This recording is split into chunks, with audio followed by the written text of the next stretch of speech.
ESPN First Take is presented by Bass Pro Shops. You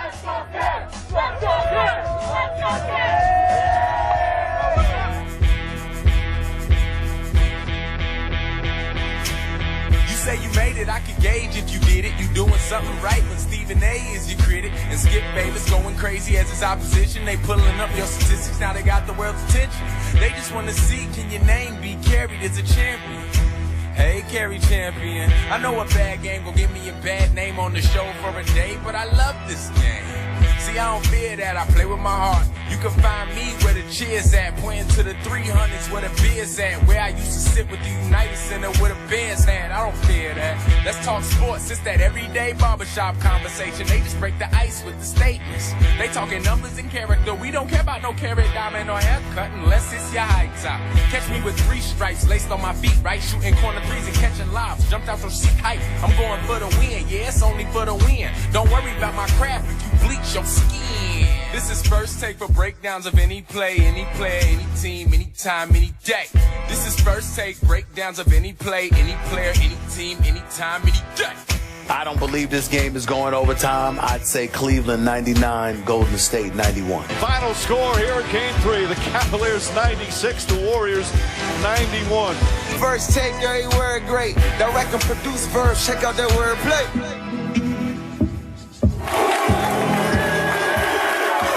Good morning, everyone. Good morning. Good morning. Good morning.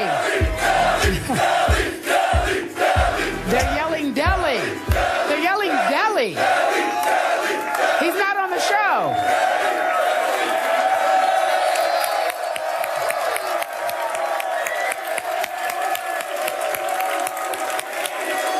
Good morning, Cleveland. You deserve this celebration. They know it.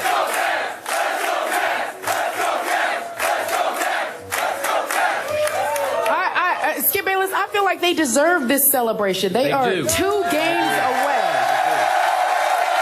Feasibly, just 2 games away.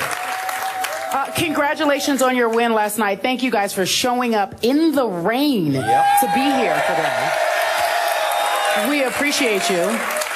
Were they chanting Carrie or Deli? I believe it was was it Deli? Yeah, I'm pretty sure it was Deli. Or Carrie. On behalf of Skip Bayless and Stephen A. Smith, I'm Carrie Champion, and this is First Take. Thank you for being here. Obviously, on the show today, we want to tell you who we have. Joe Hayden, your Cleveland Browns. And former teammate, 2-time champion Norris Cole will be here.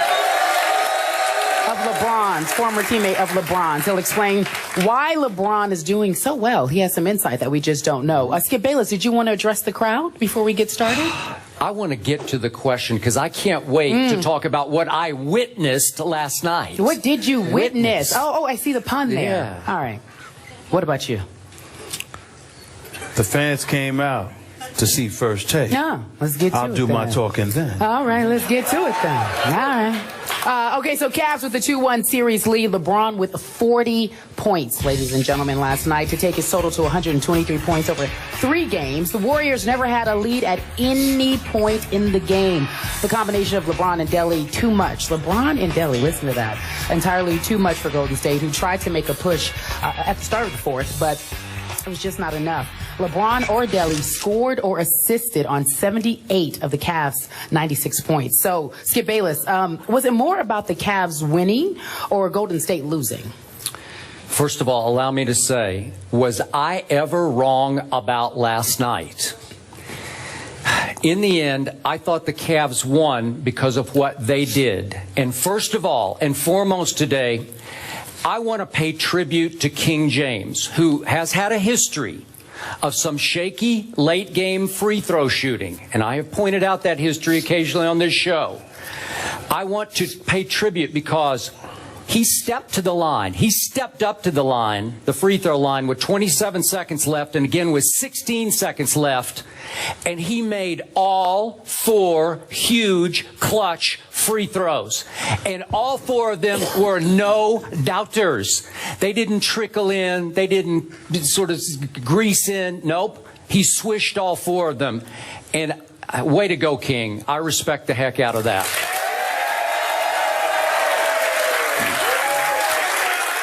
But obviously, the King was greatly aided once again by that little man named Delly.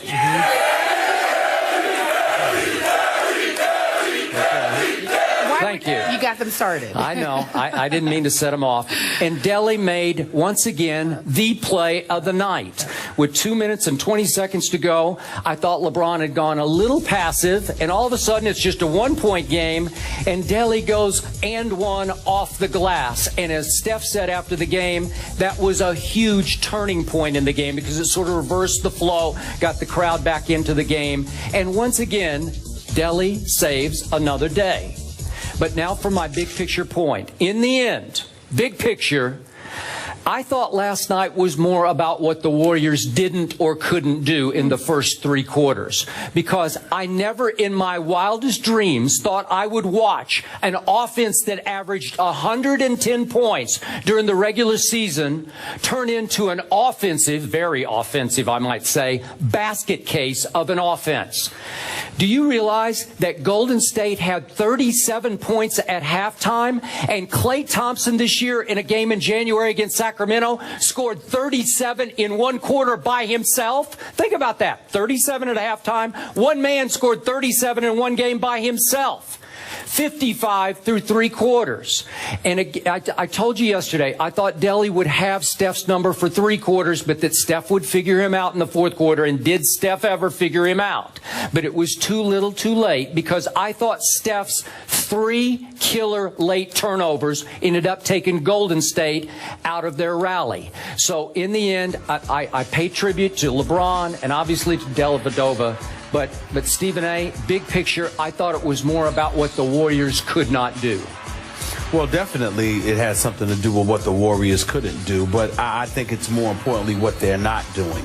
And need I remind you, not to toot my own horn, Please but you looked at me like I was a psychopath when I told you that the Warriors would be held to 91 points. I believe that was the exact number I picked. He did. That's what they scored last night. You actually gave them too much credit. 91 points. Well, you were talking about they're going to be held to 91 points. But how lucky were they? And that's what happened. Steph Curry makes, what, 5 threes in the 4th quarter to get him to 91? Well, the final score is the final score. I didn't tell you how it was going to happen. Okay. I just told you what was going to happen. You are a genius. Yeah, what I admit it on TV. You are a You genius. shouldn't sit there and say, don't call me a genius. Stephen Naismith will do just fine. That's fine. But here's the deal. By the way, seriousness. it ain't over yet.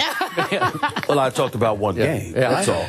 But in all seriousness, let's look at this and analyze it for what it is. LeBron James is absolutely terrific for the most part. 40, 12, and 8 is what it is. Delly was absolutely sensational for those first 3 quarters in terms of how he pestered Steph Curry, and he deserves a lot of credit. I'm not going to give him as much credit as you did for that 3-point play, because, good Lord, luck did play a significant role. Really? You're just, I don't know about that. He lost control of the ball, threw it up there. So you didn't think he was calling glass on the play? I thought he shot it off the backboard. I thought it was basketball's equivalent of a Hail Mary. That's what I thought. Really? Okay. Are you guys accepting that from him? I don't think so. I didn't think so. I know this much. Y'all better not join in with him interrupting me during my time of talking. I let you speak. You are a genius. That's enough for one day. The reality is that I thought that particular shot was lucky. But for the most part, he played a very effective game, and he deserves a lot of credit for that. Here's where things get very, very interesting for me, Skip. I'm looking at the Golden State Warriors, and for 3 quarters, I couldn't tell whether Steph Curry was disinterested or flat out petrified. I could not believe what I was watching. I could not believe that there was such an absence of aggression. And I was shocked. I was just stunned. I started tweeting about it. I cannot believe what I'm watching.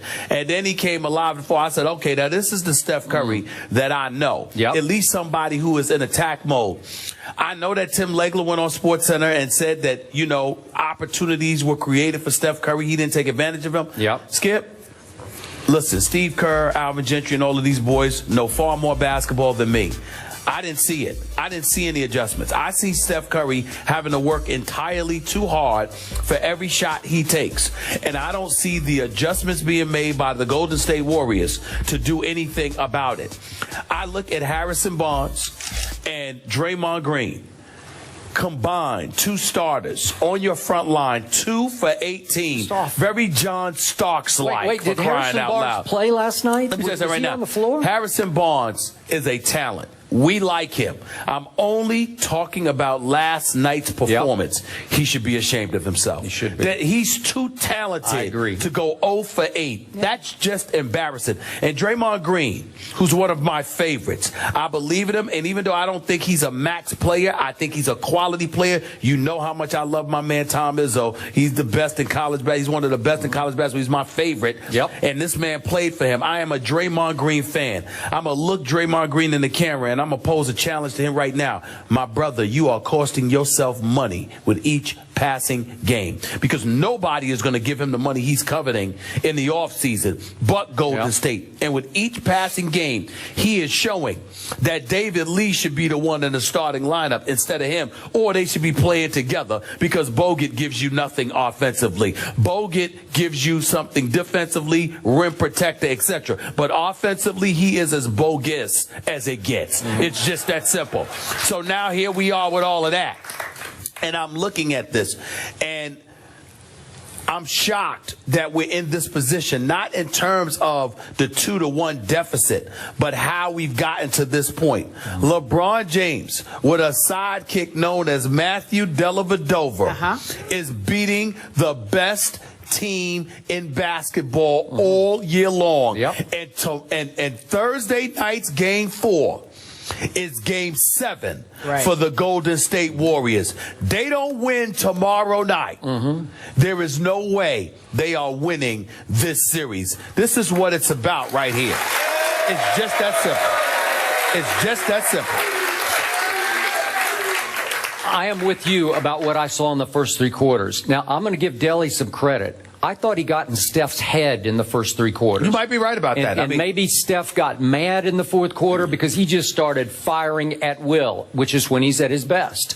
But Steve Kerr deserves a lot of blame for this, both, as you suggest, on offense, and then I brought this up on the show yesterday. I heard Tim and several analysts bring it up after the game. They are letting LeBron James control the pace by walking the basketball up the floor and then basically walking his defender down into the lane. And we all know what happens when LeBron James gets into the paint. Bad things happen to there. He's living in the paint. Y'all, listen, I don't know whether it's Bank of America or somebody else. He called, got a mortgage in the lane, sitting there. He's paying mortgage every game with it. I mean, he is living in the lane. And Golden State is doing nothing about it. And here's the thing, throw different looks at him. I'm not saying that you trap him all the time, because with LeBron, he's basically Magic that can score points, okay? He's a Magic Johnson with the ability to score like he can. And I'm just looking at the Golden State Warriors, and I'm like, do something different. Give him a different look. Trap 1 minute. Throw a different man on him the next. Disrupt his rhythm. Do something other than letting him do what he wants to do, because when you throw the same thing at LeBron James, it doesn't matter how great it is. If you throw the same thing at him, he will figure it out. He already has. No way. You have to throw something different at him. And the Golden State Warriors have been throwing the same medicine in his direction. And LeBron is sitting there going like, you know what? I've already figured this out, y'all. I don't get this. But I'm telling you, they've got to do something. I think trapping LeBron, Throwing different defensive looks at him would Just be make one him thing. give the basketball at least once. Also, make Cleveland do something different defensively. When David Lee is in that game, David Lee is no shot blocker. He's no rim protector, but he will get his body in front of you, okay? But offensively, he's good in pick and roll situations. He can hit an elbow jump shot. He can attack the basket because he always rolls hard to the basket, and he forces you to pay attention. It's not an accident that Golden State's offense caught fire when David Lee was in the game, because suddenly you can't just leave an Andre Iguodala alone, or leave an Andrew Bogut alone, or leave a Draymond Green alone. You got a lot of cats on Cleveland that were looking at Draymond Green and they respected him, but at the same time they look at him as somebody who opens his mouth, talks a little bit of smack, and they consider him a role player. So they're offended that a role player got so much lip. And what they said is, okay, you've been yapping all year long. Now show us what you have. We're going to take Curry away from this. Klay Thompson's only going to do but so much.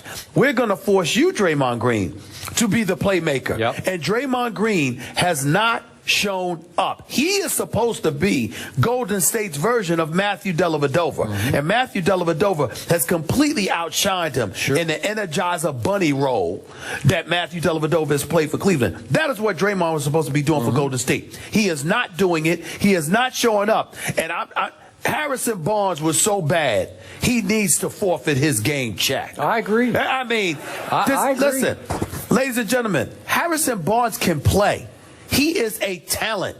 To go 0 for 8 in the finals when they're daring you to do something with your talent, what in God's name is that about? I mean, Draymond Green has been bad, but Harrison Barnes has been absent. There is an APB out for Harrison Barnes' game. I cannot believe what I'm watching. I'm not sure he was there last night. I cannot believe what I'm watching. He started on LeBron, trying to guard LeBron, and LeBron would just dribble by him like he was a mannequin, right? Yeah, but the thing about it is, it's one thing for LeBron to be scoring on you, but when the Cleveland Cavaliers are stepping back and saying, show me what you got, with the talent that Harrison Barnes has, it is embarrassing how awful he was. He's got to show up for Game 4, really. Seriously, he's better.